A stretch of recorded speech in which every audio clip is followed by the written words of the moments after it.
Assalamualaikum warahmatullahi wabarakatuh. Perkenalkan, nama saya Rian Rafline Keksan dengan nomor induk mahasiswa 18024 Fakultas Hukum Universitas Ahmad Dahlan.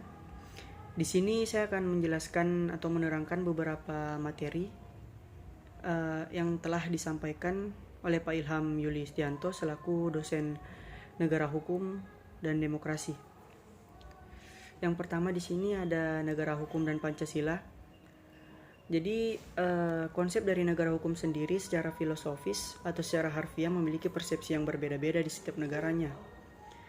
Maka untuk itu Indonesia pun juga pastilah menyesuaikan dengan dinamika politik nasional.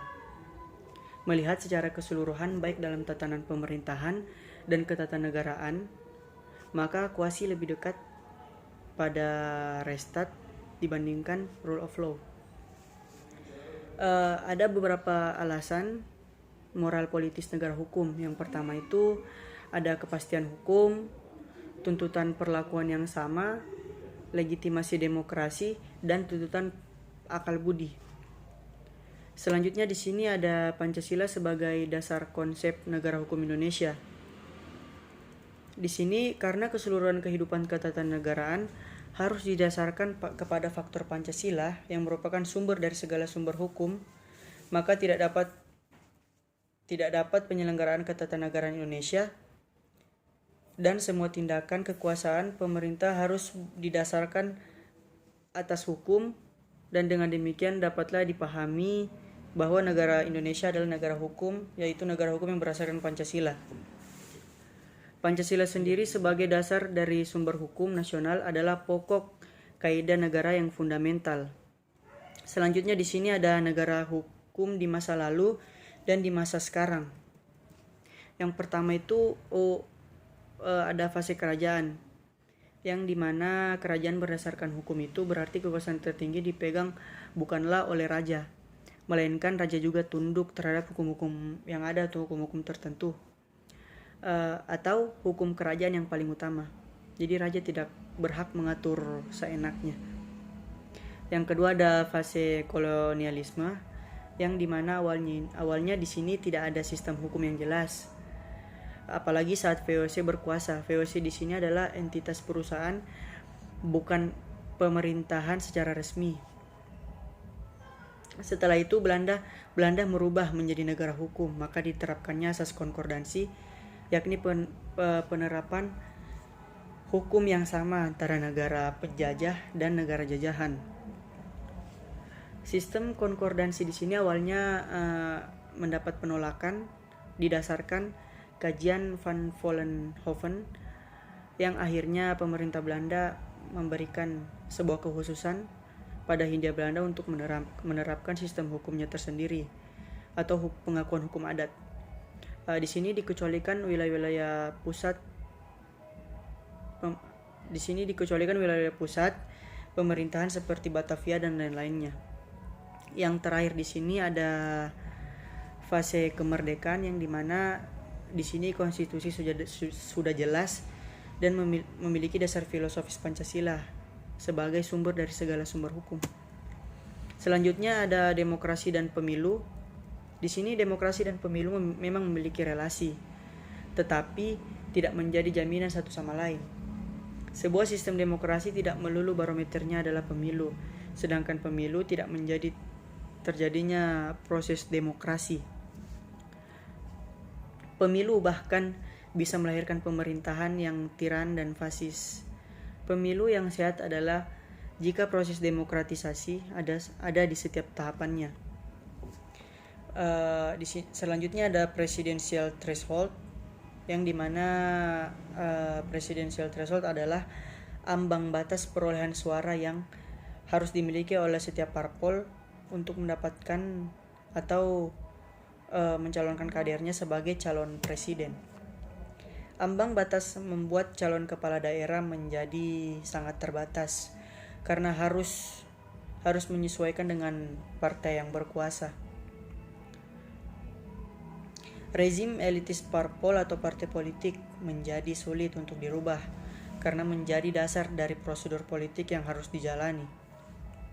Ambang batas di sini atau ambang batas di sisi lain akan mempermudah menyederhanakan proses seleksi calon dan parpol sebagai perwakilan suara rakyat.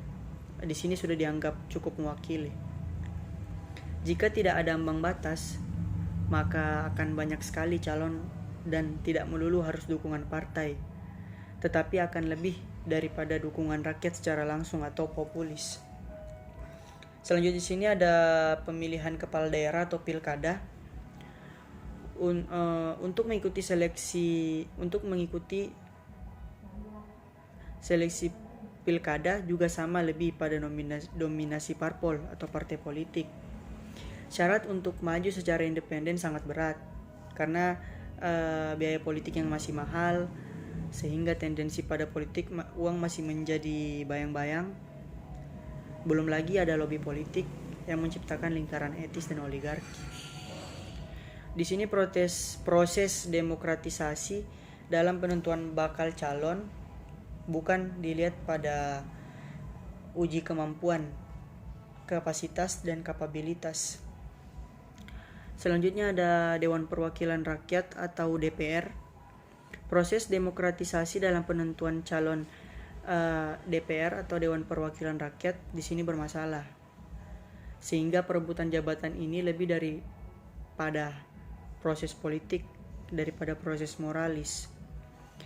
Kapasitas dan kapabilitas calon anggota Dewan Perwakilan Rakyat atau DPR belum benar-benar diuji.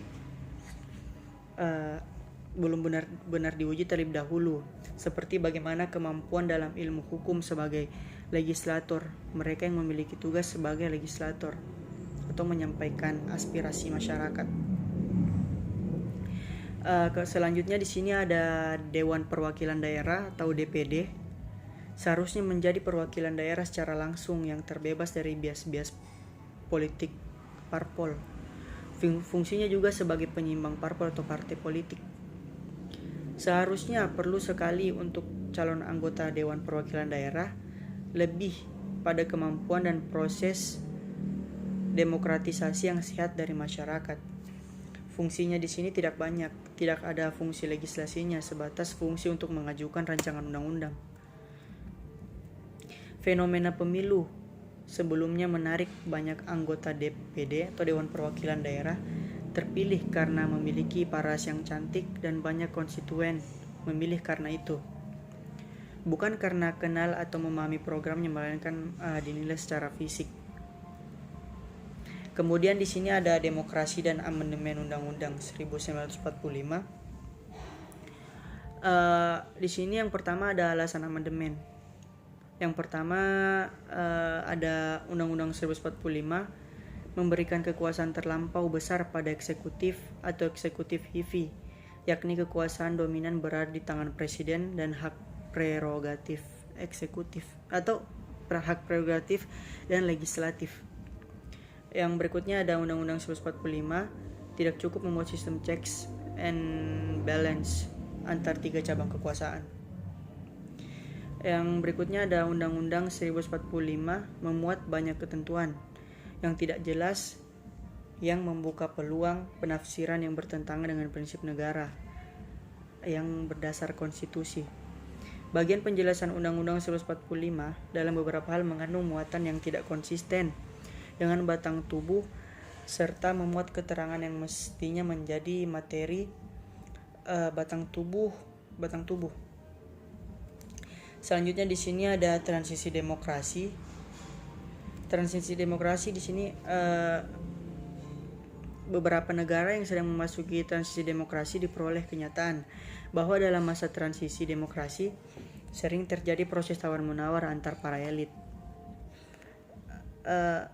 Para elit di sini merupakan kelompok yang berkuasa yang mengarah pada persetujuan bersama atau sebaliknya. Demokrasi merupakan satu kesatuan paket. Demokrasi di sini merupakan satu kesatuan paket atau perangkat sistem pemerintahan yang berisi dan meliputi kebebasan individu atau sebagai prinsip utama yang mendasar. Pemilihan umum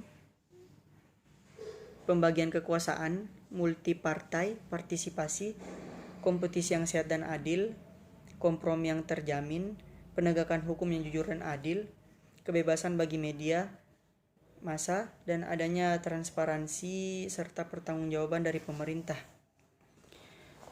Semua perangkat tersebut atau yang saya sebutkan tadi merupakan suatu bentuk pengakuan terhadap hak dan kepentingan antar individu, masyarakat, dan negara.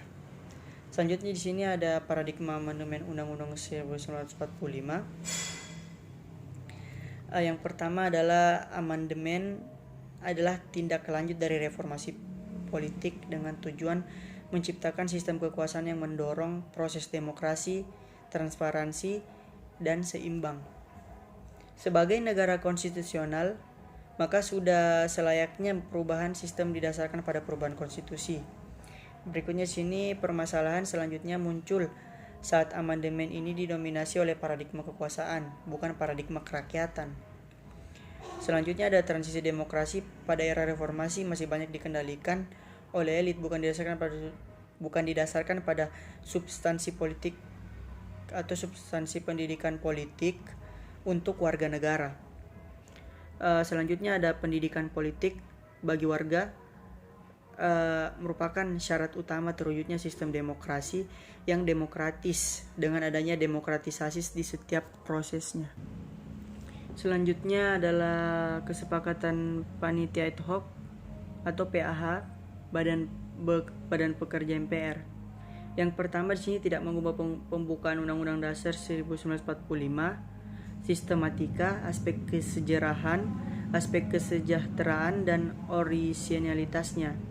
Berikutnya ada tetap mempertahankan Negara Kesatuan Republik Indonesia atau NKRI. Berikutnya mempertegas sistem pemerintahan presidensial.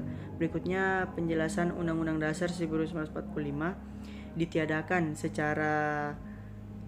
serta hal-hal normatif dalam penjelasan dimasukkan dalam pasal-pasal. Berikutnya ada perubahan dilakukan dengan cara adendum. Berikutnya di sini saya akan menjelaskan beberapa pasal yang dirubah pada amandemen. Yang pertama ada pasal yang dirubah pada amandemen 1, pasal 5, Presiden memegang kekuasaan membentuk undang-undang dengan persetujuan Dewan Perwakilan Rakyat. Diubah menjadi Presiden berhak mengajukan rancangan undang-undang kepada Dewan Perwakilan Rakyat. Yang berikutnya ada pasal 7, Presiden dan Wakil Presiden memegang jabatan selama masa 5 tahun dan sesudahnya dapat dipilih kembali. Diubah menjadi Presiden dan Wakil Presiden memegang jabatan selama 5 tahun dan sesudahnya dapat dipilih kembali dalam jabatan yang sama, hanya untuk 1 kali masa jabatan. Yang berikutnya ada pasal 9, ada penambahan jika Majelis Permusyawaratan Rakyat atau Dewan Perwakilan Rakyat tidak dapat mengadakan sidang, Presiden dan Wakil Presiden bersumpah menurut agama atau berjanji dengan sungguh-sungguh di hadapan pimpinan Majelis Permusyawaratan Rakyat dengan disaksikan oleh pimpinan Mahkamah Agung. Berikutnya ada pasal 13, Presiden mengangkat duta dan konsul. Presiden menerima duta negara lain. Diubah menjadi Presiden mengangkat duta dan konsul. Dalam hal mengangkat duta, Presiden memperhatikan pertimbangan Dewan Perwakilan Rakyat. Presiden menerima penempatan duta negara lain dengan memperhatikan pertimbangan Dewan Perwakilan Rakyat. Selanjutnya ada pasal 14, Presiden memberi gerasi, amnesti, abolisi, dan rehabilitasi. Diubah menjadi Presiden memberi gerasi, rehabilitasi dengan memperhatikan pertimbangan MA atau Mahkamah Agung. Selanjutnya Presiden juga memberi amnesti dan abolisi dengan mempertimbangkan Dewan Perwakilan Rakyat. Pasal 15 di sini Presiden memberi gelaran tanda jasa dan lain-lain. Diubah menjadi Presiden memberi gelar tanda jasa dan lain-lain tanda kehormatan yang diatur dengan undang-undang. Jadi harus berasaskan undang-undang. Pasal 17, menteri-menteri itu diangkat dan diberhentikan oleh Presiden. Menteri-menteri itu memimpin departemen pemerintahan, diubah menjadi menteri-menteri itu diangkat dan diberhentikan oleh presiden, dan setiap menteri membidangi urusan tertentu dalam pemerintahan. Yang terakhir di sini ada pasal 20. Tiap-tiap undang-undang menghendaki persetujuan Dewan Perwakilan Rakyat atau DPR, dan jika suatu rancangan undang-undang tidak mendapat persetujuan Dewan Perwakilan Rakyat,